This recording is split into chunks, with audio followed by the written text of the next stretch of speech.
An airbrush was used on 9 of these Nightlords, whereas general brushwork was exclusively used on 1. Can you guess which? Let's narrow it down to these center 3. Still no? That's because all of the extra things I do by the end hide the dry brushing texture. So if you don't have an airbrush, you can still follow the steps in this video, though it will make the process take a lot longer. To start, I primed the models black. In this case, I'm using gloss black just to help get rid of it, as I have a lot of trouble with this primer clogging my airbrush. Other Vallejo primers such as the white and gray I also have trouble with, though with the browns and greens I have no issues. I then hit them with some of Golden's Indigo as a general zenithal, and while that dries I hammer some nails into some bits of 1-inch dowel and prime these nails as well. I plan on magnetizing the loadouts for this kill team, and I can attach the weapons and replacement arms to these nails while painting them. Once those are prepped, I mix 3 parts of the previous indigo to 1 part of a lighter blue and give another zenithal highlight from only directly overhead, making sure not to completely cover the previous indigo highlight. I then mix the same 2 blues, this time at a 1:1 ratio, and give just a little extra hit of a highlight to the tops of the heads, shoulders, and backpacks.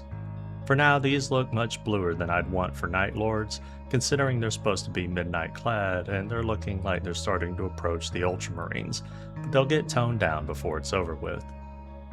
For the one guy that I prepped by brush, I followed the same mixtures and just replaced the airbrush with a combination of dry brushing and stippling applications. As I got to the brighter highlights, I used a smaller cheap brush, but in the same manner. Side by side, you can see the difference, but it's negligible. And when I'm done with the miniatures, it'll no longer be possible to tell which was airbrushed and which one was done by hand. Moving on to what will by far be the longest single steps will be base coating and a single highlight for the golds and silvers. And I cannot stress this enough, I absolutely hated this, to the point that I started this 3 months ago and ended up putting them aside for over a month before getting back to them. To be fair, I'm already a slow painter, but I was extra careful not to get metallic paint where I didn't want it, so that made it take even longer than normal. To cover the metallic areas in all 10 miniatures and the magnetized weapons and arms took a ridiculous 18 hours of effort. I'll come back to them later to add a few more highlights, bringing the working time of metallics up to about 20 hours, which ultimately will be a third of the time I spent on the entire project. If you make it to the end of the video, I'll also discuss how I could have grossly reduced this working time significantly, as I have a lot of wasted effort that stem from not planning ahead. With the metallics done, for now I move on to the leather bits, hitting them with a rough highlight. At the moment everything is very reflective and glossy, but these Liquitex acrylic gouache paints are very matte and will help to start tone down some of this shininess. I then hit these with a scratchy highlight made up mostly of edge highlights and lots of hatching lines, before following it up with one additional edge highlight. This last highlight I do not add everywhere, just where the light would directly reach or on the top facing edges. For the black rubber seals, I base coated these pure black before mixing a dark gray to add only one highlight. Most of these areas are difficult to see, so to save a little time I didn't put too much effort here. For the red areas, I base coated with a dark red, before mixing a brighter red to add edge highlights and scratchy hatching lines much like the leather. And then I finish up with one more brighter edge highlight.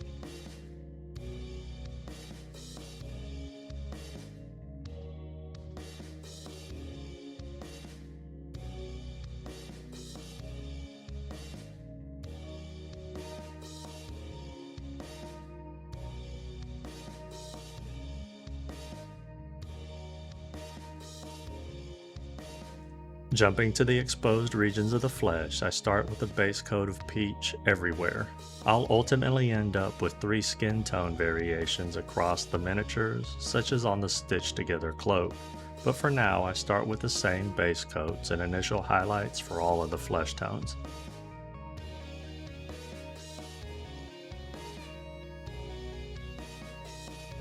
The first highlight is done with a light pink, which is applied more smoothly versus the scratchy hatching lines I did for the leathers and red cloth.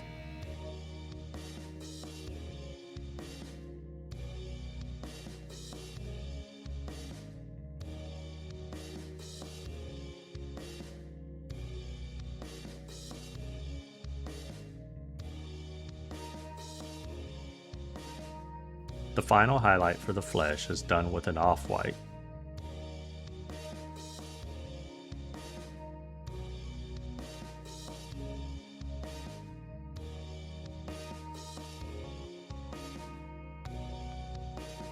To get a darker skin tone, I thin down some Fire Drake Speedpaint and use this to tint the flesh for a darker complexion.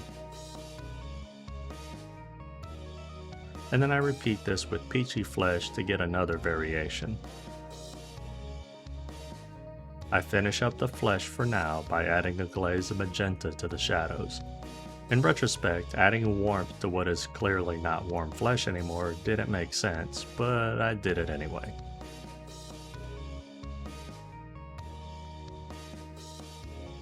For the white areas, I base coated these with a baby blue before highlighting with an off-white.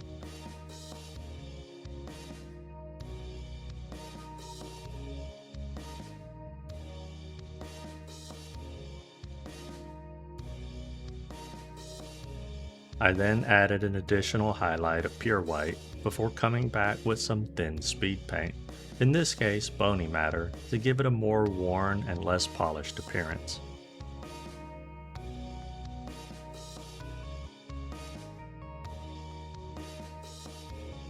Next, I cut out some decals and dropped these in place with a combination of Microsol and Microset, using a damp paper towel to smush them down a la like Jay from Eons of Battle. And then I cover them with a light application of gloss varnish to help hide the edge of the decals before taking some dark blue to add scratches. At this point, I have an estimated ungodly 42 hours into this project, with 5.5 of these hours being the cleanup, assembly, and gap filling, 18 hours for painting metallics, and another 18.5 hours painting everything else. And there is so much more to do still. To add a little more depth, I thin down some speed paints and use these to add some color and shadows around the models. Noble Skin for the golds, reds, and browns. Occultist Cloak to tint the black metals of the guns. And Murder Scene to tint the metal membrane areas of the helmeted wings.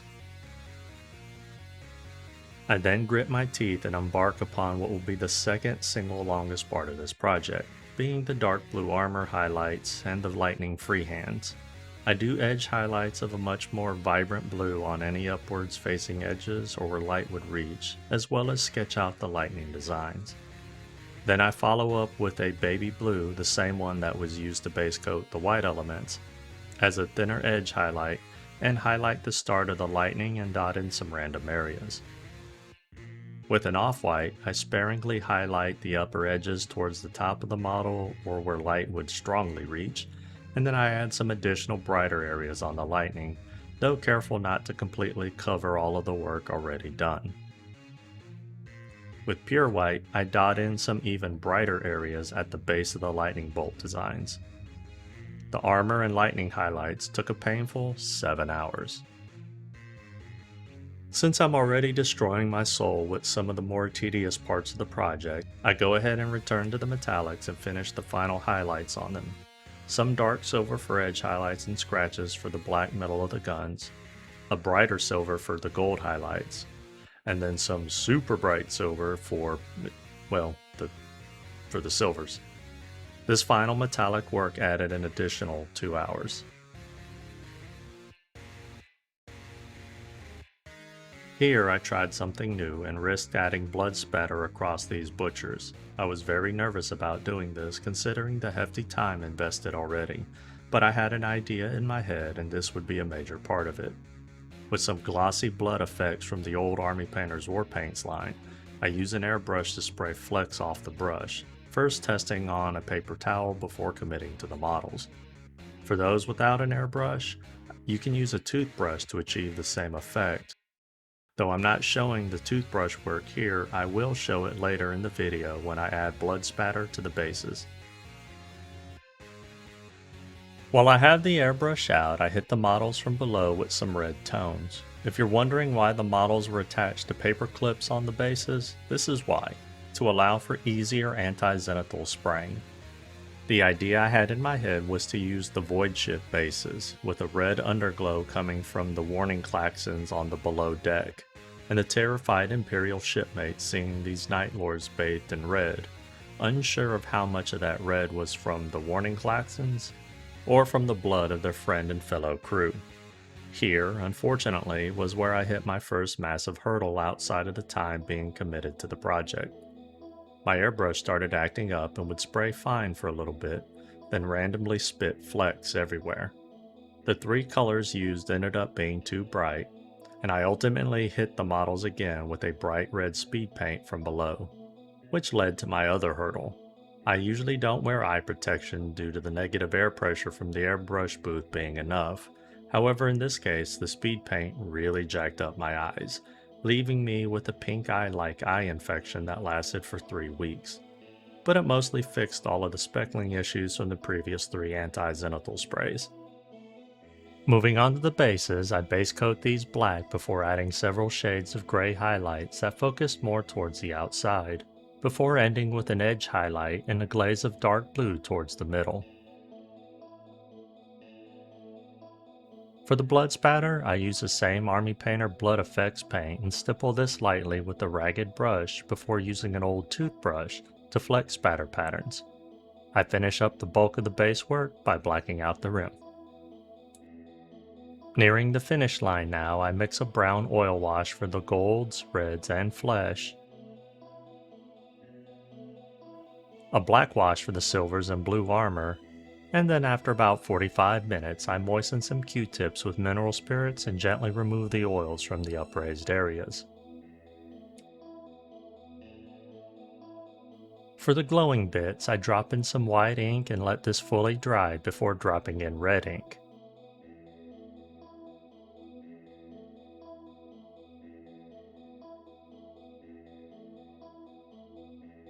After that fully dries, I use white acrylic paint to repaint what will be the brightest spots white, except for the plasma coils, as to which I return to the white ink, as it'll flow easily between the coil base.